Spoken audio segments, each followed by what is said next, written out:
This was an event dedicated to freedom of speech that was supposed to bring together members of both parties with members of the press.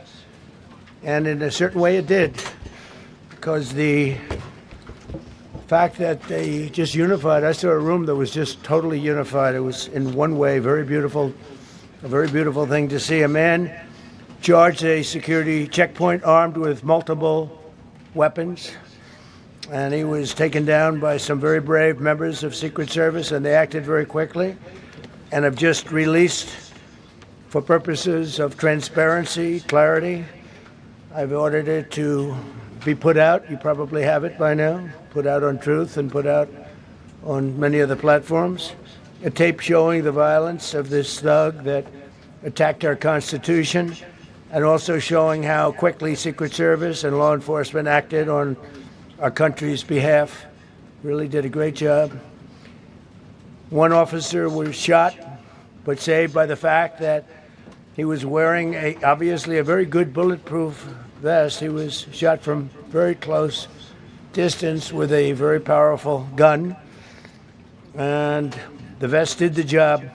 I just spoke to the officer, and he's doing great. He's in great shape. He has very high spirits, and we told him we love him and respect him, and he's a very proud guy. He's very proud of what he does, Secret Service agent.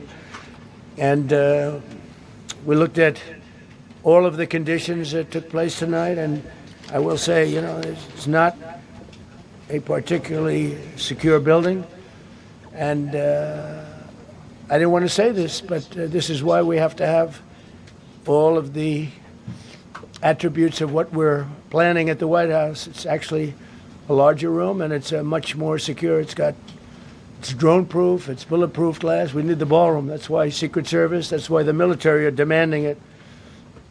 They've wanted the ballroom for 150 years for lots of different reasons, but today's a little bit different, because today we need levels of security that probably nobody's ever seen before. But everyone owes a tremendous debt of gratitude to the courage of law enforcement, the law enforcement, and working with the D.C. police. And we just spoke with the mayor, and when we're finished, the police chief is going to take over and discuss it also from their viewpoint.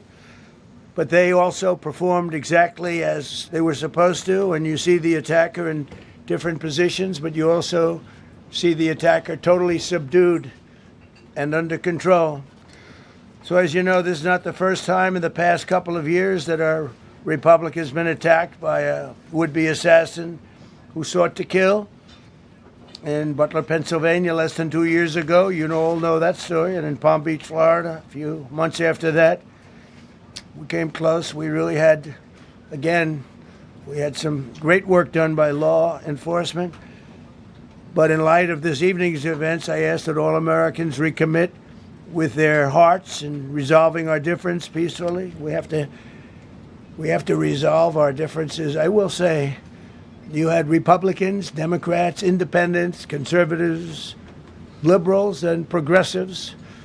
Those words are interchangeable, perhaps, but maybe they're not. But yet everybody in that room, big crowd, record-setting crowd. There was a record-setting group of people, and there was a tremendous amount of love and coming together. I watched, and I was very, very impressed by that. But First Lady and I were taken very well care of, very quickly rushed off the stage. Vice President J.D. Vance, who's here, was likewise beautifully done. He was just saying how quickly everybody acted, law enforcement, Secret Service in particular in this case, but law enforcement. Marco had the same thing. Pete was there. Pete didn't want any help. He didn't want anybody to help him. He doesn't want anybody to help him, but he did get some, didn't you? And I think you also said that it was very impressive. So with that, I'd like to ask Todd Blanche to come up, say a few words, and tell you it's already underway. The man has been captured. They're going to his apartment. I guess he lives in California. And he's a sick person, a very sick person. And we don't want things like this to happen. I think it's very important that I say, though, and I told the representatives of the evening, they did such a beautiful job. It was such a beautiful evening. And again, they're talking about free speech in our Constitution. That's what it's all about, not just White House correspondence. It was really based on free speech in our Constitution. But I said very importantly that we'll do it again within the next 30 days, and we'll make it bigger and better and even nicer. So I just want to thank everybody that was involved. I also want to thank the press, the media. You've been very responsible in your coverage. I will say I've been seeing what's been out. You've been very responsible. So Todd Blanche, I'd like to say a few words. I know we're going to have cash, and then you're going to go on. We can ask. I guess we can take a couple of questions. I want to thank the First Lady that was a rather traumatic experience for her. There was a lot of action taking place up there very quickly. But again, the response time was really incredible. And we're going to reschedule. We're going to do it again. We're not going to let anybody take over our society. We're not going to cancel things out because we can't do that. We wanted to stay tonight. I will tell you, I fought like hell to stay. But it was protocol. They said, please, sir.